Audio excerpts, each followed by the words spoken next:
요한복음 12장입니다. 마리아가 예수님의 발에 향유를 붓다. 예수님께서는 파스카 축제 엿새 전에 베타니아로 가셨다. 그곳에는 예수님께서 죽은 이들 가운데에서 다시 일으키신 라자로가 살고 있었다.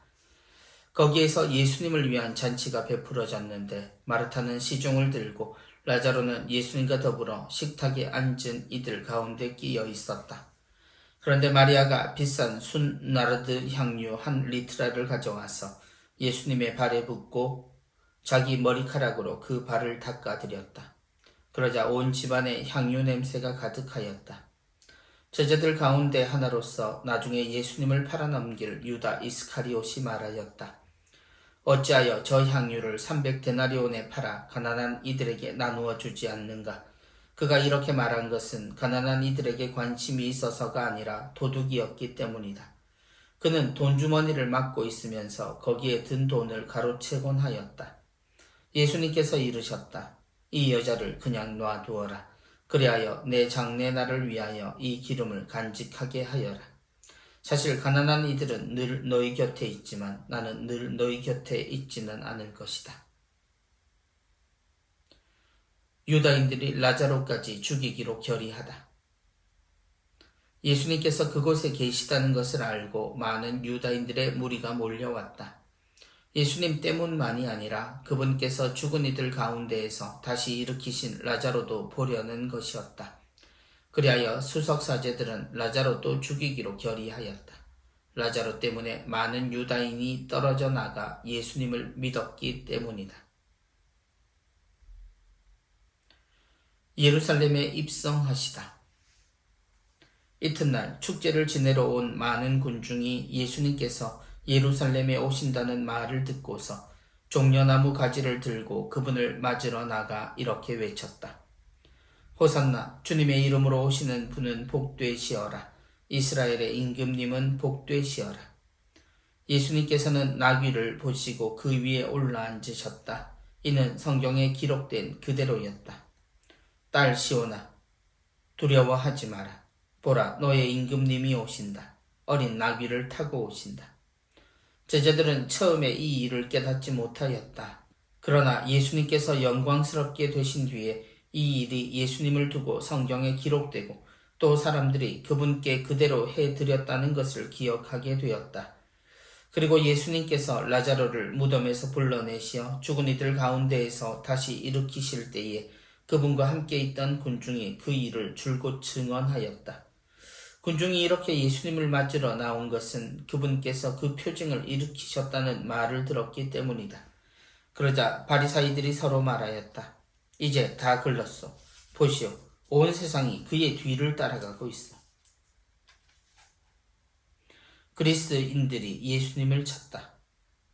축제 때 예배를 드리러 올라온 이들 가운데 그리스 사람도 몇 명 있었다. 그들은 갈릴리아의 베사이다 출신 필립보에게 다가가 선생님, 예수님을 뵙고 싶습니다 하고 청하였다. 필립보가 안드레아에게 가서 말하고 안드레아와 필립보가 예수님께 가서 말씀드리자 예수님께서 그들에게 대답하셨다. 사람의 아들이 영광스럽게 될 때가 왔다. 내가 진실로 너희에게 말한다. 밀알 하나가 땅에 떨어져 죽지 않으면 한 알 그대로 남고 죽으면 많은 열매를 맺는다. 자기 목숨을 사랑하는 사람은 목숨을 잃을 것이고 이 세상에서 자기 목숨을 미워하는 사람은 영원한 생명에 이르도록 목숨을 간직할 것이다. 누구든지 나를 섬기려면 나를 따라야 한다. 내가 있는 곳에 나를 섬기는 사람도 함께 있을 것이다. 누구든지 나를 섬기면 아버지께서 그를 존중해 주실 것이다. 사람의 아들은 들어 올려져야 한다. 이제 제 마음이 산란합니다. 무슨 말씀을 드려야 합니까? 아버지, 이때를 벗어나게 해 주십시오 하고 말할까요? 그러나 저는 바로 이때를 위하여 온 것입니다. 아버지의 이름을 영광스럽게 하십시오. 그러자 하늘에서 나는 이미 그것을 영광스럽게 하였고 또다시 영광스럽게 하겠다는 소리가 들려왔다. 그곳에 서 있다가 이 소리를 들은 군중은 천둥이 울렸다고 하였다. 그러나 천사가 저분에게 말하였다 하는 이들도 있었다. 예수님께서 이르셨다. 그 소리는 내가 아니라 너희를 위하여 내린 것이다. 이제 이 세상은 심판을 받는다. 이제 이 세상의 우두머리가 밖으로 쫓겨날 것이다. 나는 땅에서 들어 올려지면 모든 사람을 나에게 이끌어 드릴 것이다. 예수님께서는 이 말씀으로 당신께서 어떻게 죽임을 당하실 것인지 가리키신 것이다. 그때 군중이 예수님께 말하였다. 우리는 율법에서 메시아는 영원히 사실 것이라고 들었는데 어떻게 선생님은 사람의 아들이 들어 올려져야 한다고 말씀하십니까? 그 사람의 아들이 누구입니까? 그러자 예수님께서 그들에게 이르셨다. 빛이 너희 가운데 있는 것도 잠시뿐이다. 빛이 너희 곁에 있는 동안에 걸어가리라. 그래서 어둠이 너희를 덮치지 못하게 하여라. 어둠 속을 걸어가는 사람은 자기가 어디로 가는지 모른다. 빛이 너희 곁에 있는 동안에 그 빛을 믿어 빛의 자녀가 되어라. 예수님께서는 이렇게 말씀하시고 나서 그들을 떠나 몸을 숨기셨다. 유다인들의 불신. 예수님께서는 그들 앞에서 그토록 많은 표징을 일으키셨지만 그들은 그분을 믿지 않았다. 이는 이사야 예언자가 한 말이 이루어지려고 그리 된 것이다. 주님, 저희가 전한 말을 누가 믿었습니까? 주님의 권능이 누구에게 드러났습니까? 그들이 믿을 수 없었던 까닭을 이사야는 또 이렇게 말하였다. 주님이 그들의 눈을 멀게 하고 그들의 마음을 무디게 하였다. 이는 그들이 눈으로 보고 마음으로 깨닫고서는 돌아와 내가 그들을 고쳐주는 일이 없게 하려는 것이다. 이사야가 이렇게 말한 것은 그가 예수님의 영광을 보았기 때문이다. 그는 그분에 관하여 이야기한 것이다. 사실 지도자들 가운데에서도 많은 사람이 예수님을 믿었지만 바리사이들 때문에 회당에서 내쫓길까 두려워 그것을 고백하지 못하였다. 그들이 하느님에게서 받는 영광보다 사람에게서 받는 영광을 더 사랑하였기 때문이다. 예수님의 말씀과 심판. 예수님께서 큰 소리로 말씀하셨다. 나를 믿는 사람은 나를 믿는 것이 아니라 나를 보내신 분을 믿는 것이다. 그리고 나를 보는 사람은 나를 보내신 분을 보는 것이다. 나는 빛으로서 이 세상에 왔다. 나를 믿는 사람은 누구나 어둠 속에 머무르지 않게 하려는 것이다. 누가 내 말을 듣고 그것을 지키지 않는다 하여도 나는 그를 심판하지 않는다. 나는 세상을 심판하러 온 것이 아니라 세상을 구원하러 왔기 때문이다. 나를 물리치고 내 말을 받아들이지 않는 자는 자를 심판하는 것이 따로 있다. 내가 한 바로 그 말이 마지막 날에 그를 심판할 것이다. 내가 스스로 말하지 않고 나를 보내신 아버지께서 무엇을 말하고 무엇을 이야기할 것인지 친히 나에게 명령하셨기 때문이다. 나는 그분의 명령이 영원한 생명임을 안다. 그래서 내가 하는 말은 아버지께서 나에게 말씀하신 그대로 하는 말이다.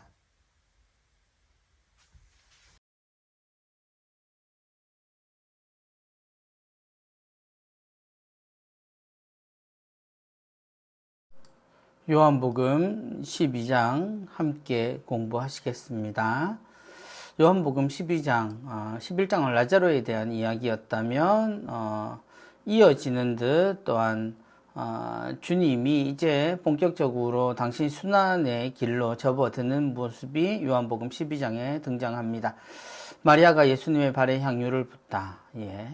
그리고 유다인들이 라자로까지 죽이기로 결의하다라는 이런 사건의 말미에 대한 이야기들이 또 한번 나옵니다. 그럼에도 주님은 드디어 예루살렘에 입성하시죠. 이것이 우리가 기억하는 성지주일, 예루살렘 입성 예식의 그 사건입니다. 그러니까 요한복음도 이제 12장에 있어서 예수님의 본격적인 그 마지막 한 일주일의 이야기를 우리에게 들려주기 시작하는 겁니다. 그리고 그리스인들이 예수님을 찾다. 예수님의 이야기가 그리스인들에게까지 알려졌다라는 이야기죠. 그리고 예수님이 이제 직접적으로 당신이 들어 올려져야 한다라는 이야기를 하십니다. 그리고 유다인들의 불신, 그리고 예수님의 말씀과 심판. 이렇게 요한복음 12장에서는 예수님이 예루살렘 입성하셔서 당신에 대한 이야기들을 이어가시는 예수님의 말씀도 함께 이어집니다. 다소 많은 항목들이 있지만 하나씩 한번 살펴보도록 하겠습니다. 먼저 마리아가 예수님의 발에 향유를 붓다입니다.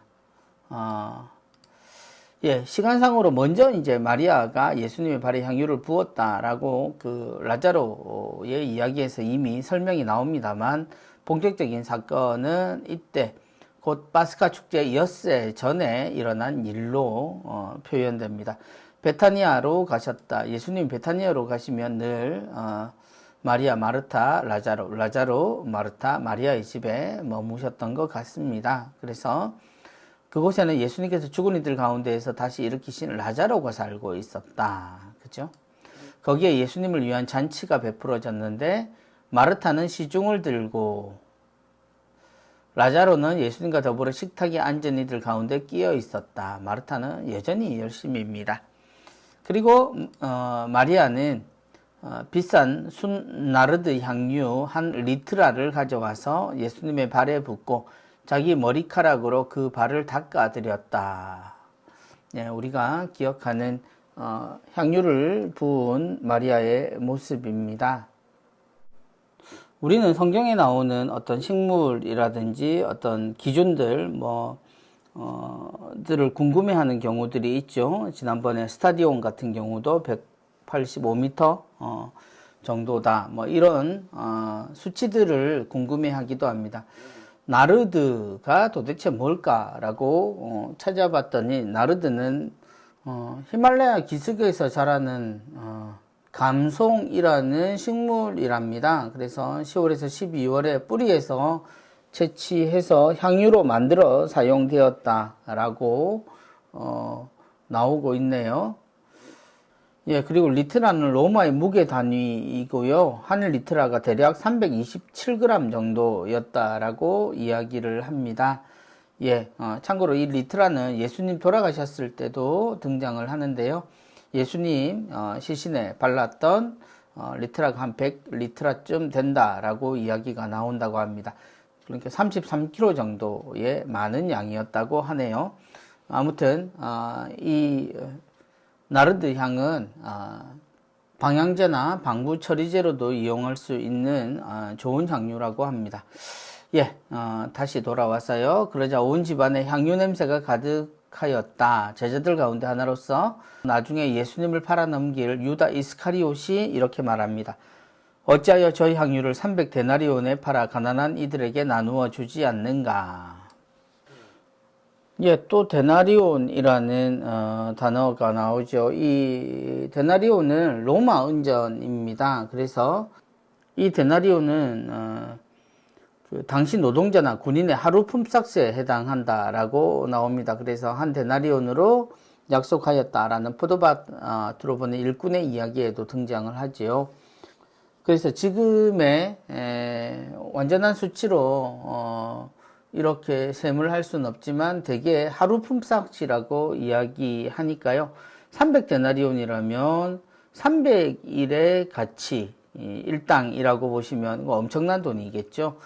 그래서 향유가 그만큼 비쌌다는 이야기입니다.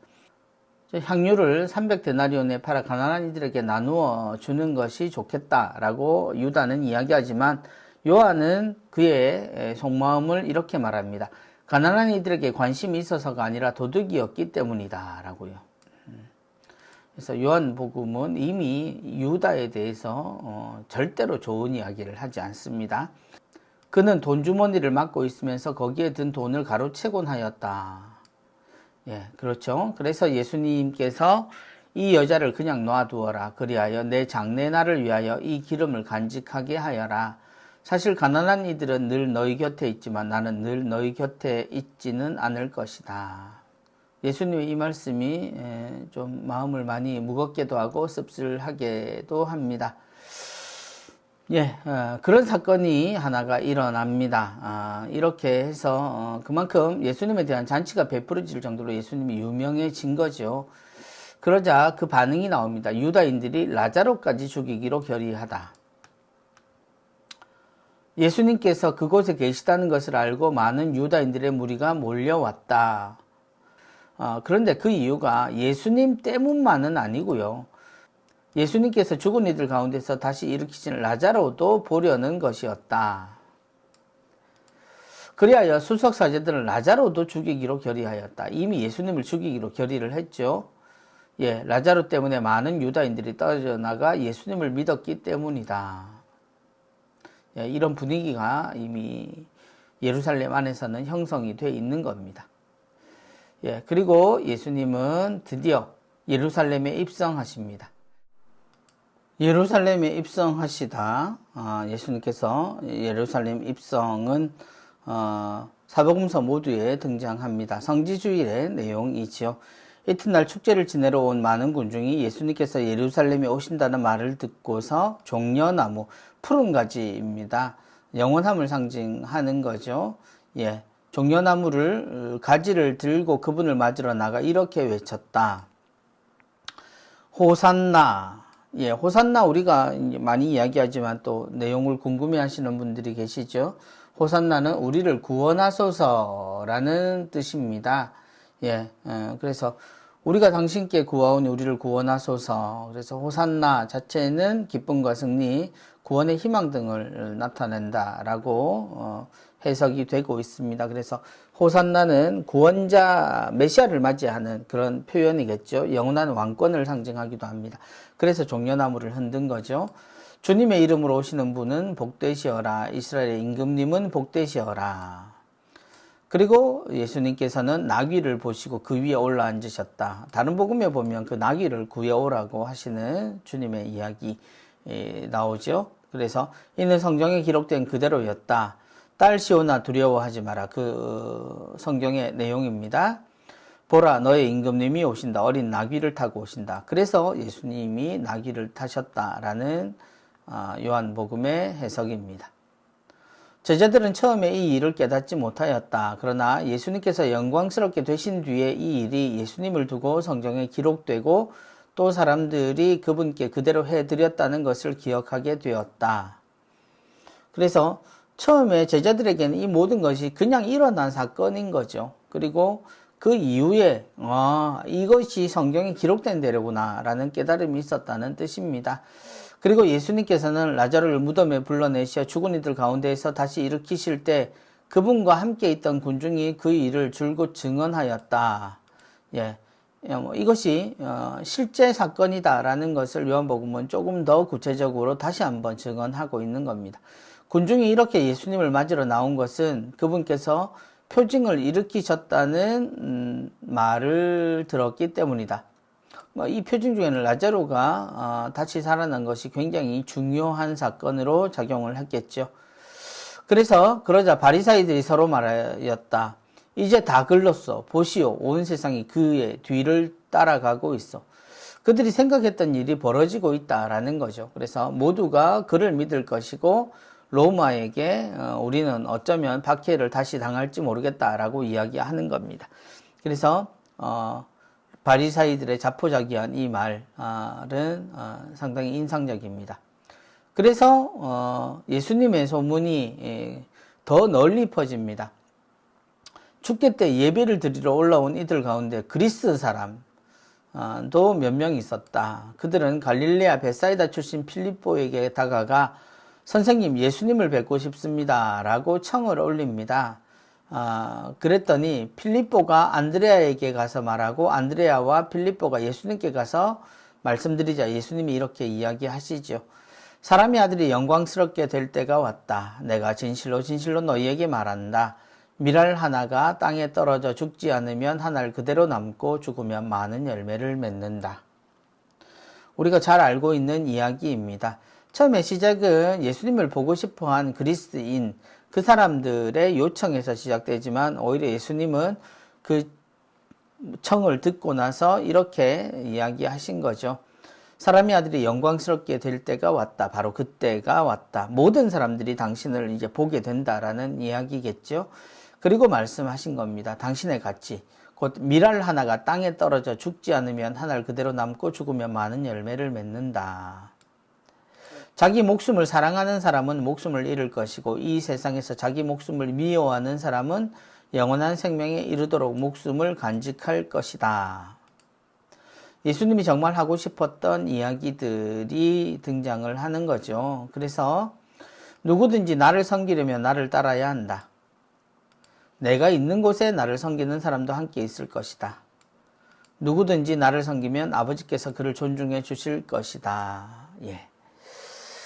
예수님의 가치, 그리고 예수님을 따르는 사람들의 가치가 동일하게 밀알 하나로 표현되고 있습니다. 그런데 그 밀알이 죽지 않으면 한 알 그대로 남습니다. 곧 그것은 밀알 하나가 자기 자신을 지키기 위해서 자신을 내어놓지 않는다라는 거죠. 죽을 생각도 없고 오히려 주님 곁에 머물 때 그 이유가 자기 때문이라면 그는 어떤 것도 하지 못하고 주님 곁에 심지어 있지도 못할 겁니다. 그러나 주님처럼 죽으면 죽는 자체를 말하는 게 아니라 모든 백성을 위해서 자신의 생명을 내어놓는 겁니다. 그래서 자기 목숨을 미워하는 듯 보이는, 모두가 다 자기를 위해서 살아가는데 어떻게 저 사람은 저렇게까지 하는가. 그래서 죽을 정도가 아니라 죽어버리는 그런 주님의 사랑은 영원한 생명에 이르도록 목숨을 간직할 것이다. 그래서 그 가치를 아는 사람은 누구든지 나를 섬기려면 나를 따라야 한다. 주님을 따라야 한다는 겁니다. 사실 신앙에 있어서 가장 그 벽에 부딪히는 것 자체를 주님은 이렇게 이야기를 하고 계시지요. 주님을 따라야 한다는 아주 선명한 가르침이 있는데 우리는 이것만 빼고는 다 하려고 하는 듯한 태도를 보이죠. 우린 주님이 아니니까 뭐 이렇게 말하면서 말입니다. 주님이 그렇다고 성자 하느님이심을 우리가 흉내내라고 하신 것도 아닌데 말입니다. 우리와 함께 살며 우리를 사랑하셨고 우리에게 모든 것을 주셨고 우리를 버시라고 하셨던 주님을 따르라고 이야기하는 건데 마치 우리는 예수님이 아니라서 못한다라는 말이 정당하고 당연한 것처럼 이야기하는 것은 사실 예수님의 말씀을 왜곡하는 행위입니다. 내가 있는 곳에 나를 섬기는 사람도 있을 것이다. 그러므로 표현이 여러 가지 문제를 일으킬 수 있지만 참신자라고 말하는 사람은 단순하게 표현해서 주님처럼 사는 사람입니다. 그래서 주님이 계신 곳에 나를 섬기는 사람도 함께 있을 것이다 라고 이야기하시는 거죠. 누구든지 나를 섬기면 아버지께서 그를 존중해 주실 것이다. 예수님께서 그러므로 나와 함께 살자라는 초대를 또 하고 계시는 겁니다. 물론 이것은 당시에는 예수님의 독백에 가까운 이야기가 되어버리지만 말입니다. 그리고 예수님의 말씀은 본격적으로 이어집니다. 사람의 아들은 들어 올려져야 한다. 우리 누구나 다 십자가를 생각할 수밖에 없죠. 그리고 이때부터 주님의 말씀이 등장하는데 이것은 누구와의 대화가 아니라 하느님 아버지께 드리는 이야기 혹은 우리 눈에 보이는 주님의 독백처럼 보입니다. 그리고 그 주위에서 일어나는 일들이 벌어집니다. 이제 제 마음이 산란합니다. 무슨 말씀을 드려야 합니까? 아버지, 이때를 벗어나게 해주십시오 하고 말할까요? 고민스러운 겁니다. 그러나 저는 바로 이때를 위하여 온 것입니다. 아버지, 아버지의 이름을 영광스럽게 하십시오. 그래서 방금 말씀처럼 고민스럽다라고 이야기를 했습니다만 사실 예수님은 또 그렇지는 않으십니다. 이미 알고 걷는 길이니까요. 아버지, 이때를 벗어나게 해주십시오 하고 말하는 것, 그건 누구나 겪는 일일 겁니다. 옳고 좋고 바른 것을 알지만 그 앞에서 과연 내가 이것을 하느냐 마느냐, 나는 희생되어야 하고 그것으로 인해서 무엇을 위하다, 열매는 내가 맺는 것이 아니라 그 다음에 일어나는 일이기 때문에 나는 나 자신을 던지는 것이 내가 하는 것의 전부죠. 그 앞에서 누구나 주저하게 마련이다 라고 우린 생각합니다만 예수님은 바로 그 말을 저는 바로 이때를 위하여 온 것입니다 라고 이야기하며 아버지께 모든 것을 드립니다. 아버지의 이름을 영광스럽게 하십시오. 저는 신경 쓰지 마십시오. 혹은 아버지 뜻대로 이루어지소서, 뭐 이런 얘기인 거죠. 그러자 하늘에서 나는 이미 그것을 영광스럽게 하였고 또 다시 영광스럽게 하겠다는 소리가 들려왔습니다. 예수님이 세례 받으실 때 하늘에서 들려온 소리처럼 하늘에서 하느님 아버지께서 예수님한테 그렇게 이야기하신 거죠. 그곳에 서 있다가 이 소리를 들은 군중은 천둥이 울렸다고 하였다. 그러나 천사가 저분에게 말하였다 하는 이들도 있었다. 그래서 모두가 그 소리를 들었다는 겁니다. 그런데 소리의 내용을 들은 게 아니라 천둥 혹은 천사의 울림처럼 무엇인가 저분에게 이야기했다라고 이야기하는 겁니다. 그래서 예수님이 이야기하십니다.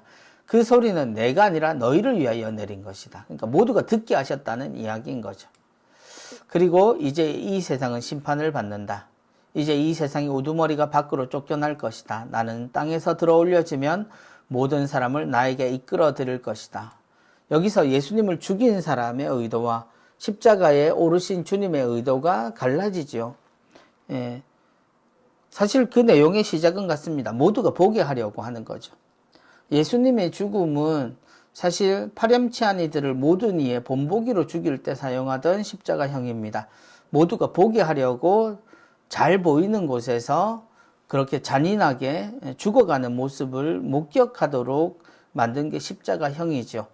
그런데 예수님은 동일한 모습을 통해서 이 세상이 모두 당신을 똑바로 보게 될 거라는 겁니다. 그래서 당신이 땅에서 들어 올려지면 모든 사람이 나에게 올 것이다 라고 예수님은 이야기하시는 겁니다. 그래서 요한복음은 예수님께서는 이 말씀으로 당신께서 어떻게 죽임을 당하실 것인지 가리키신 것이다. 그때 군중 중에 이렇게 이야기합니다. 우린 율법에서 메시아는 영원히 사실 것이라고 들었는데 어떻게 선생님은 사람의 아들이 들어 올려져야 한다고 말씀하십니까? 라고 말입니다. 그럴 리가 없지 않습니까? 메시아, 우리가 알고 있는 메시아와 다른데요 라고 말합니다. 그래서 말합니다. 그 사람의 아들이 누구입니까? 혹시 따로 있습니까? 라고 묻는 것처럼 말이죠. 그러자 예수님께서 그들에게 이렇게 말씀하십니다. 빛이 너희 가운데 있는 것도 잠시뿐이다. 빛이 너희 곁에 있는 동안에 걸어가라. 이 빛이 예수님인 걸 우리는 압니다. 그래서 어둠이 너희를 덮치지 못하게 하여라. 주님 곁에 머물러라는 이야기죠. 어둠 속을 걸어가는 사람은 자기가 어디로 가는지 모른다. 이것이 맞는지 틀리는지도 말이죠. 빛이 너희 곁에 있는 동안에 그 빛을 믿어 빛의 자녀가 되어라 라고 주님은 마지막으로 당부를 하십니다. 이게 주님이 이 사람들에게 드러나는 장면의 마지막인 것처럼 요한복음은 이야기하고 있습니다. 왜냐하면 예수님께서는 이렇게 말씀하시고 나서 그들을 떠나 몸을 숨기셨다라고 되어 있기 때문이죠. 그래서 대중들이 주님의 이야기를 궁금해할 때 왜 죽는다고 하십니까? 라고 하니까 그 빛을 잘 기억하고 그 빛이 곁에 있는 동안 걸어가서 결국 그 빛을 믿어 빛의 자녀가 되라고 이야기를 하십니다. 지금을 살아가는 우리는 예수님의 이 호소를 잘 기억해야 합니다. 그러자 유다인들의 반응이 나오죠. 예수님은 이제 사라지셨죠. 몸을 숨기셨으니까요. 유다인들의 불신. 예수님께서 그들 앞에서 그토록 많은 표징을 일으키셨지만 그들은 그분을 믿지 않았다. 이는 이사야 예언자가 한 말이 이루어지려고 그리 된 것이다. 이것은 또 요한복음의 해석이죠. 주님, 저희가 전한 말을 누가 믿었습니까? 주님, 권능이 누구에게 드러났습니까? 그들이 믿을 수 없었던 까닭을 이사야는 또 이렇게 말하였다. 주님이 그들의 눈을 멀게 하고 그들의 마음을 무디게 하였다. 이는 그들이 눈으로 보고 마음으로 깨닫고서는 돌아와 내가 그들을 고쳐주는 일이 없게 하려는 것이다. 언젠가 주님께서 비유를 이야기하시면서 이 부분을 또한 이야기하셨죠. 왜 비유로 말씀하십니까? 라는 질문에 대한 대답이었습니다. 사람들의 완고함은 예수님이 어떤 일을 해도 통하지 않습니다. 이전부터 우리가 늘 보아왔고 요한복음이 우리에게 전해주려고 하는 이야기들도 늘 그랬죠. 주님은 언제나 우리를 향해 계시지만 우린 그분을 받아들이지 않았다라는 겁니다. 이사야가 이렇게 말한 것은 그가 예수님의 영광을 보았기 때문이다. 예언자는 이미 이 부분을 이야기했다는 겁니다. 그는 그분에 관하여 이야기한 것이다. 그리고 전혀 우리가 몰랐던 사실 하나를 요한복음은 알려줍니다. 사실 지도자들 가운데에서도 많은 사람이 예수님을 믿었지만 바리사이들 때문에 회당에서 내쫓길까 봐 두려워 그것을 고백하지 못하였다. 그런 두려움이 있었다는 겁니다. 예수님을 아무리 봐도 하느님의 분이라는 걸, 하느님의 사람이라는 걸 알았지만 그분을 따르지 못했던 이유는 현실적인 이유라는 거죠. 예수님을 반대하고 죽이려고까지 하는 바리사이들 때문이었다는 이야기입니다. 그들이 하느님에게서 받는 영광보다 사람에게서 받는 영광을 더 사랑하였기 때문이다. 곧 예수님을 믿지만 따라 나서지 못한 사람들을 뜻하는 거죠. 침묵하는 것의 무서움이 여기에서 드러납니다. 특히 가진 것이 많은 사람들일수록 그러기 힘들다라는 것을 우린 다시 한번 보게 됩니다. 12장의 마지막 부분입니다. 예수님의 말씀과 심판. 예수님께서 큰 소리로 말씀하셨다. 나를 믿는 사람은 나를 믿는 것이 아니라 나를 보내신 분을 믿는 것이다. 그리고 나를 보는 사람은 나를 보내신 분을 보는 것이다. 나는 빛으로서 이 세상에 왔다. 곧 당신이 이 세상에 오신 이유, 그건 처음부터 당신 때문이 아니라 당신을 보내신 분, 곧 아버지 하느님 때문임을 꼭 이야기하시고, 그래서 당신은 빛으로 이 세상에 왔다. 이 세상을 비추어 모두가 어두움을 걷지 않도록 하려고 오셨다는 겁니다. 그래서 빛의 초점이 빛 자신에게 있는 게 아니라 우리에게 있음을, 또 그 빛을 보내신 하느님 아버지께 있음을 다시 한번 이야기하십니다. 나를 믿는 사람은 누구나 어둠 속에 머무르지 않게 하려는 것이다. 그게 목적인 거죠. 누가 내 말을 듣고 그것을 지키지 않는다 하여도 나는 그를 심판하지 않는다. 왜냐하면 나는 세상을 심판하러 온 것이 아니라 세상을 구원하러 왔기 때문이다. 우리가 재림 예수님을 기다리면서 지금 역시 심판을 이야기하지만 우리는 그 심판을 이야기하면서 주님의 이 말씀을 잊어서는 안 됩니다. 나는 그를 심판하지 않는다. 나는 세상을 심판하러 온 것이 아니라 세상을 구원하러 왔기 때문입니다. 그래서 예수님의 모습은 심판자의 모습이 아닙니다. 오히려 예수님이 늘 이야기하시는 그 심판이라고 하는 것은 드러났다라는 표현이 더 어울리지요. 주님이 심판하신 게 아니라 하느님이 이미 보내신 예언자, 그리고 율법의 내용들, 하느님이 원하신 또 시키신 그 모든 일들이 오히려 사람들의 삶을 통해서 그들 스스로를 드러내고 있다라는 것이 오히려 심판의 내용이었습니다. 그런 주님이 오시기에 주님이 심판을 하신다 하여도 주님의 기준은 여전히 우리에게 이미 오셨던 그 기준임을 기억해야 한다는 겁니다.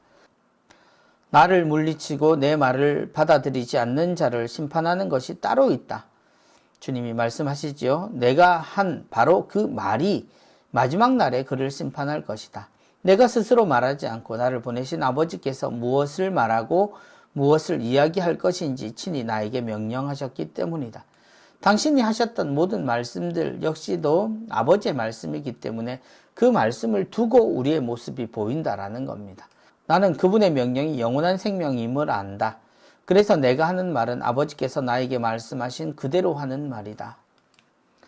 자, 지혜까지도 아닙니다. 그냥 이해할 수 있는 사람이라면 주님의 이 말씀을 우리가 구체적으로 곰곰이 생각은 해봤는지 따져봐야 합니다. 지금도 구원을 말하는 사람들, 구원을 가르치는 사람들, 나에게 오라고 말하는 사람들이 많은데요. 사실 예수님의 이 말씀만 들어도 우리는 하느님이 우리를 사랑하신다라는 것, 그리고 우리를 구하기 위해 얼마나 노력하고 계시는지 또 노력하셨는지 당신의 아들까지 보내셨음을 알게 됩니다. 모든 것이 아버지에게서 왔기 때문에 예수 그리스도라는 그분에 대해서 덜미를 아무리 잡아봐야 그것 자체가 하느님 아버지에게 그렇게 행동하는 것과 같다라는 것을 분명히 하고 계시는 거죠. 그리고 그 아버지는 우리를 지옥에 보내는 심판이 아니라 영원한 생명을 위한 그 구원의 길을 우리에게 알려주시기 위해서 아들을 보내셨고, 아들은 심판 대신 구원을 선포하셨음을 우리에게 분명히 밝히신 겁니다. 예수님이 이제 예루살렘으로 들어오셨습니다. 그러나 여전히 이 세상은 주님을 받아들이지 않았다라는 내용의 요한복음 12장입니다. 주님 순환기의 배경이 되는 내용이기도 했습니다. 이제 문제 함께 풀어보겠습니다.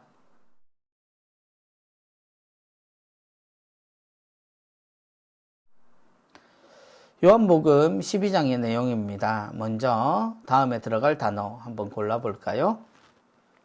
마리아가 비싼 순 A 향유 한 리트라를 가져와서 예수님의 발에 붓고 자기 비로 그 발을 닦아드렸다. 보기를 마땅히 고르기가 힘들어서 나들이 혹은 나르드 이 두 말 중에 하나를 골라야 합니다. 나들이는 친숙한 이름이죠. 화장품이었나요? 이런 상호였습니다. 그리고 예수님의 발에 향유를 붓고 나서 두 손으로 혹은 머리카락으로 우리 다 알고 있는 대로 머리카락으로 그 발을 닦아 드렸습니다. 이것은 마르타의 동생 라자로의 동생인 마리아가 한 행동이었죠. 다음 문제입니다. 나중에 예수님을 팔아넘길 유다 이스카리옷이 말하였다. 어찌하여 저 A를 300비에 팔아 가난한 이들에게 나누어 주지 않는가? 유다가 예수님이 그냥 그걸 왜 그냥 두십니까? 라고 투덜거리면서 말을 하죠. 요한복음은 이것이 돈 때문이다 라고 이야기를 했죠. 그래서 어찌하여 저 빵이 아니라 빵은 그렇게 비싸지 않았죠. 향유를 나르드 향유라고 앞서 문제에서 나왔습니다. 300 탈란트 데나리온 여기서 등장하는 말은 데나리온이죠. 한 데나리온이 노동자와 군인의 하루 품삯이었다고 이야기하니까요. 300 데나리온은 엄청난 돈입니다. 다음 문제입니다. 예수님께서 그곳에 계시다는 것을 알고 많은 유다인들의 무리가 몰려왔다. 예수님 때문만은 아니라 그분께서 죽은 이들 가운데에서 다시 일으키신 A도 보려는 것이었다. 그리하여 B들은 A도 죽이기로 결의하였다. 여기서 A는 우리가 쉽게 알 수 있습니다. 죽은 이들 가운데서 다시 일으키신 사람, 소생시키신 사람은 둘이지요. 과부의 아들이 그랬고요.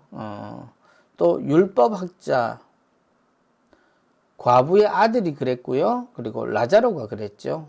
여기서 말하는 것은 라자로겠습니다. 그리하여 이제 B를 풀어야 하는데요. 예수님을 죽이기로 결의할 수 있는 사람들은 두 부류였습니다. 수석사제들과 바리사이들이었죠. 그래서 정답은 라자로와 수석사제가 되겠습니다. 다음 문제입니다. A. 주님의 이름으로 오시는 분은 복되시어라. 이스라엘의 B은 복되시어라. 여기서 나오는 A는 우리를 구원하소서라는 뜻을 가진 이름이죠. 호산나, 우리를 구원하소서라는 뜻입니다. 반면에 알렐루야는 하느님을 찬송하며 감사와 기쁨을 나타내는 환호성 같은 겁니다. 알렐루야는. 그래서 호산나, 우리를 구원하소서. 임금님께 하는 이야기죠. 주님의 이름으로 오시는 분은 복되시어라. 이스라엘의 하느님이 아니라 통치자 임금님을 뜻합니다. 이스라엘의 임금님은 복되시어라가 답이 되겠습니다. 다음 문제입니다. A 하나가 땅에 떨어져 죽지 않으면 하나를 그대로 남고 죽으면 많은 B를 맺는다. 이것 하나, 포도냐, 미랄이냐. 둘 중에 하나를 이야기한다면 우리 이것은 쉽게 알 수 있을 겁니다. 미랄이겠죠. 죽으면 많은 결실을 맺는다, 열매를 맺는다. 둘 다 맞는 말이긴 하지만 성경의 표현은 열매를 맺는다 이죠. 그래서 디귿이 정답이겠습니다. 다음 문제입니다. 이제 제 마음이 A합니다. 무슨 말씀을 드려야 합니까? 아버지, 이 B를 벗어나게 해 주십시오 하고 말할까요? 그러나 저는 바로 이 B를 위하여 온 것입니다. 예수님의 고민들, 당신만 아는 고민이고 당신만이 할 수 있는 선택입니다. 그 앞에서 하느님 아버지께 그런 이야기를 하십니다. 이제 제 마음이 이렇습니다. 복잡합니다. 이런 뜻이겠는데, 심란합니다. 산란합니다. 둘 다 맞는 말이겠죠. 그러나 성경에는 산란하다라고 표현되어 있습니다. 그래서 A는 산란이고요. 아버지, 이 곳을 벗어나게 해 주십시오. 혹은 이 때를 벗어나게 해 주십시오. 예. 그러나 주님은 언제나 이야기하셨죠. 때가 있다라는 것. 그래서 기적을 행하실 때도 때, 그리고 지금 당신 순환을 앞두고도 이 때를 벗어나게 해 주십시오 하고 말할까요? 그러나 저는 바로 이 때를 위하여 온 것입니다. 라고 주님의 각오를 이야기하십니다. 다음 문제입니다. 사실 A들 가운데에도 많은 사람이 예수님을 믿었지만 B들 때문에 회당에서 내쫓길까 두려워 그것을 고백하지 못하였다. 속사정에 대한 이야기였죠. 예수님의 일을 보면서 놀란 건 군중들만은 아니라는 이야기입니다. 백성의 그 높은 사람들도 예수님을 보면서 분명히 하느님이 보내신 분이 맞구나라는 것을 알았다라는 거죠. 그래서 지도자, 율법교사 모두 다 지도자들이지만 성경은 사실 지도자들 가운데에서도 라고 표현되어 있습니다. 그리고 이 사람들 때문에 회당에서 내쫓길까 두려웠다라고 말하죠. 그건 바리사이들입니다. 그래서 A는 지도자, B는 바리사이, 니은이 답이겠네요. 다음 문제입니다. 누가 내 말을 듣고 그것을 지키지 않는다 하여도 나는 그를 A하지 않는다. 나는 세상을 A하러 온 것이 아니라 세상을 B하러 왔기 때문이다. 주님에 대한 이야기, 그리고 재림하시는 주님에 대해서 지금도 이야기하는 표현은 바로 심판과 단죄 중에 심판이죠. 나는 그를 심판하지 않는다. 나는 세상을 심판하러 온 것이 아니라 그러면요, 세상을 구제하러 왔는가 구원하러 왔는가? 당연히 구원하러 왔다라고 표현을 해야 합니다. 심판이 아닌 구원하러 오신 주님을 우리는 기억해야 합니다. 다음 단답형 내용입니다. 다음에 들어갈 말을 적으세요. 이 여자를 그냥 놔두어라. 그리하여 무슨 나를 위하여 이 기름을 간직하게 하여라. 그래서 이 나르드 향유가 가지고 있는 효능이라고 할까요? 하나는 방향제이죠. 향을 좋게 하는 것. 그런데 또 하나는 부패를 막는 역할을 한다고 합니다. 그래서 이 괄호 안에 들어가는 말은 장래날을 위하여가 되겠습니다.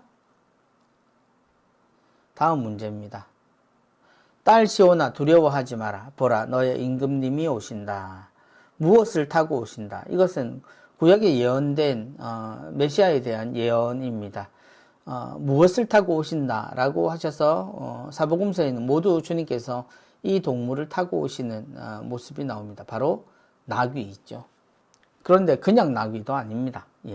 어린 나귀를 타고 오신다라는 것. 그래서 아무도 탄 적이 없는 어린 나귀가 등장을 하는 겁니다. 다음 문제입니다. 자기 이것을 사랑하는 사람은 이것을 잃을 것이고 이 세상에서 자기 이것을 미워하는 사람은 영원한 생명에 이르도록 이것을 간직할 것이다. 네 번이나 이 문장 안에 들어가는 반복되는 단어는 둘 중에 하나겠죠. 생명이나 혹은 목숨이라고 이야기할 수 있습니다. 그런데 문제 안에 답이 있죠. 생명이 나와 있으니 목숨이라고 볼 수 있습니다. 자기 목숨을 사랑하는 사람은 목숨을 잃을 것이고 이 세상에서 자기 목숨을 미워하는 사람은 영원한 생명에 이르도록 목숨을 간직할 것이다. 주님이 우리에게 바라신 것은 처음부터 끝까지 당신을 따르라는 것이었습니다. 다음 문제입니다. 그곳에 서 있다가 이 괄호를 들은 군중은 천둥이 울렸다고 하였다. 예수님께서 이르셨다. 이것은 내가 아니라 너희를 위하여 내린 것이다.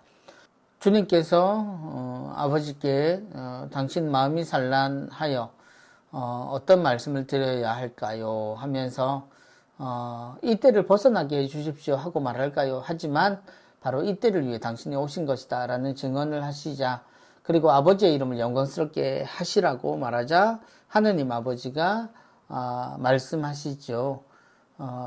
나는 이미 그것을 영광스럽게 하였고 또다시 영광스럽게 하겠다.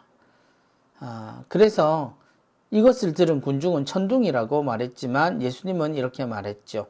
바로 그 소리는 내가 아니라 너희를 위하여 내린 것이다. 그래서 그곳에 서 있다가 이 소리를 들은 군중은 이렇게 소리가 바로 정답이겠습니다.